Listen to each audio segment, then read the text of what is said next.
अनाज खाद्यान्न सामग्री में पोषक तत्वों को बढ़ाने की मात्रा को या प्रक्रिया को ही क्या बोलते हैं, बढ़ाने की प्रक्रिया को क्या कहते हैं, फूड फोर्टिफिकेशंस कहते हैं। तो ये हम विस्तार से हम एक बार समझेंगे। अब नेशनल फूड सिक्योरिटी को हम पढ़ा, नेशनल फूड सिक्योरिटी एक्ट को हमने विस्तार से पढ़ा। अब हम समझते हैं एफसीआई। एफसीआई के बारे में हम समझते हैं कि एफसीआई की स्थापना, एफसीआई है क्या, फूड कॉर्पोरेशन ऑफ इंडिया ये संस्था है, इसका क्या महत्वपूर्ण रोल है, इसके कौन कौन से काम है, ये भारत में पीडीएस प्रणाली के संचालन में जो एक तरीके से नेशनल फूड सिक्योरिटी एक्ट के अंतर्गत जो खाद्यान्न दिया जाता है उसके संचालन में इसकी क्या भूमिका है, ये क्या कब बनी, इसकी क्या स्थापना है, इसकी क्या उपयोगिता है, वो समझने का प्रयास करते हैं हम। नेशनल फूड सिक्योरिटी एक्ट के बाद हम एफसीआई के बारे में पढ़ते हैं। देखो एफसीआई के बारे में पढ़ें तो एफसीआई है क्या। सबसे पहले एफसीआई एक संस्था है और इसका ये तरीके से पीडीएस के संचालन में महत्वपूर्ण भूमिका है। इसकी क्या है महत्वपूर्ण भूमिका, इसकी क्या महत्वपूर्ण भूमिका है, इसके और ये कैसे काम करता है ये भी समझेंगे। हाउ फंक्शन, ये कैसे कार्य करता है इसको हम विस्तार से समझेंगे। फूड जो है एफसीआई, देखो एफसीआई की अगर बात की जाए तो एफसीआई के बारे में देखा जाए तो एफसीआई इसका नाम है फूड कॉर्पोरेशन ऑफ इंडिया, भारतीय खाद्य निगम। FCI food corporation of India, इसके बारे में विस्तार समझे। ये जो food corporation of India FCI है, इसकी स्थापना आज नहीं हुई है, इसकी स्थापना 1960 के दशक में की गई थी। एफसीआई एक्ट के तहत इसकी स्थापना की गई थी। एफसीआई एक्ट जब भारत में पीडीएस प्रणाली का विस्तार हुआ, पीडीएस प्रणाली का विकास हुआ कि भारत के सामने सबसे बड़ी चुनौती थी कि लोगों को, भारत में लोग कुपोषण, भुखमरी, खाद्यान्न संकट, अकाल से मर रहे हैं। क्योंकि उस समय 1965 के समय अकाल आया था, 1960 के दशक में बहुत बड़ा अकाल आया था। उस समय भारत में दो युद्ध भी लड़े थे। तो उस समय हम जो है पीएल 480, पीएल 40 या पीएल सार्वजनिक कानून या पीएल 480 के तहत हम अमेरिका से अनाज उपलब्ध करा देते। तो अब अनाज को जो है गरीबों तक पहुंचाने का काम कौन करेगा। तो इसी प्रकार इसीलिए 1964 के एक्ट के तहत 1965 में एफसीआई की स्थापना की गई।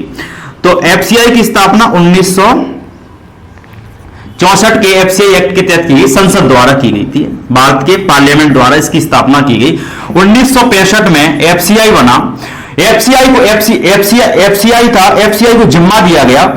एफसीआई की रिस्पॉन्सिबिलिटी है, एक महत्वपूर्ण रिस्पॉन्सिबिलिटी, महत्वपूर्ण काम इसका है। एफसीआई का काम है कि पीडीएस प्रणाली है, गरीबों तक खाद्यान्न उपलब्ध कराना है, गरीबों पीडीएस प्रणाली का संचालन करना है।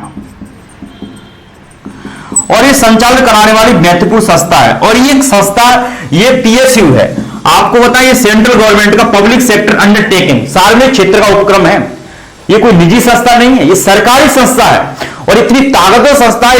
इसका बहुत बड़ा योगदान है पीडीएस प्रणाली के संचालन में, गरीबों को खाद्यान्न सामग्री उपलब्ध कराने में, भारत में भुखमरी को समाप्त कराने में और भुखमरी को समाप्त करने में, कुपोषण को समाप्त, अगर अप्रत्यक्ष रूप से देखा जाए तो पीडीएस प्रणाली कहीं ना कहीं लोगों को भोजन उपलब्ध कराने में बड़ी, खाद्यान्न सामग्री है जैसे हम भोजन कह सकते हैं, वो उपलब्ध कराने में बड़ा इसका बहुत बड़ा योगदान है। कैसे काम करता है इसे हम विस्तार से समझेंगे।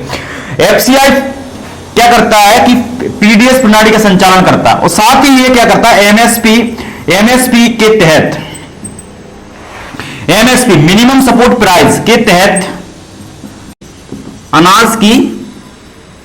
अनाज की वसूली करता है।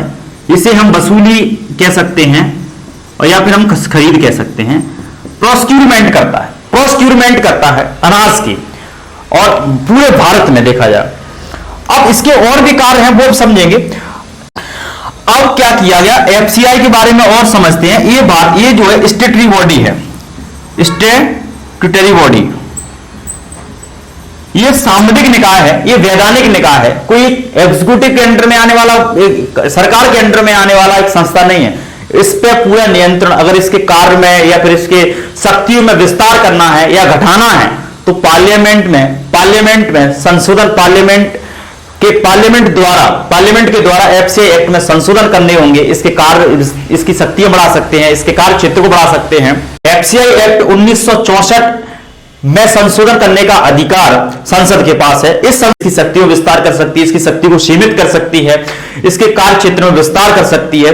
तो ये सब कार्य संसद के पास है, ये सरकार के अंडर से बाहर है।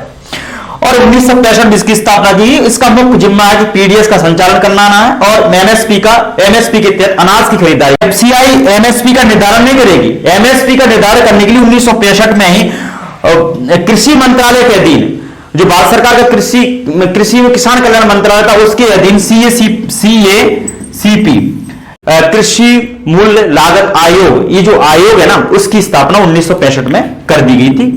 और ये जो है भारत में एमएसपी का निर्धारण करेगा और इस एमएसपी प्राइस के आधार पर ही जो है एफसीआई अनाजों से जो है किसानों से मंडियों में अनाज की खरीदारी करेगा। ठीक है, अब वो देखते स्टेटरी बॉडी है ये, और कैसे अब ये देखते हैं कि इसके फंक्शंस कौन कौन से हैं, वो समझने का प्रयास करते हैं। मतलब ये कैसे काम करता है एफसीआई। और देखो एफसीआई जो है ना, एफसीआई ये उपभोक्ता मामले एवं सार्वजनिक वितरण मंत्रालय के अधीन भारत सरकार का क्या है, एक पीएसयू है। ठीक है, अब ये कैसे काम करता है इसको समझें। एफसीआई कैसे काम करता है इसको समझें। देखो ये एफसीआई है जो अनाज